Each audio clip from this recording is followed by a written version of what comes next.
ইসলাম ধর্ম নিয়ে কটূক্তির অভিযোগে গ্রেপ্তার হওয়া এক যুবককে ছিনিয়ে নিতে চট্টগ্রামের পটিয়া থানায় এবং সেনাবাহিনীর গাড়িতে হামলা করেছে দুর্বৃত্তরা। সোমবার বিকেলে এই ঘটনা ঘটে। চট্টগ্রাম জেলা পুলিশের গণমাধ্যম শাখার অতিরিক্ত পুলিশ সুপার আবু তৈয়ব মোহাম্মদ আরিফ হোসেন জানান, সামাজিক যোগাযোগ মাধ্যমে মহানবী সাল্লাল্লাহু আলাইহি ওয়াসাল্লামকে নিয়ে কটূক্তির অভিযোগে পার্থ বিশ্বাস পিন্টু নামের এক যুবককে গ্রেপ্তার করে পটিয়া থানায় নেওয়া হয়।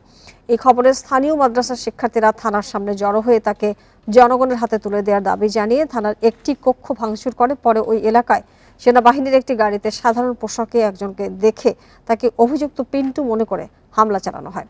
পরিস্থিতি নিয়ন্ত্রণে অতিরিক্ত পুলিশ এবং সেনা সদস্য মোতায়েন করা হয়েছে।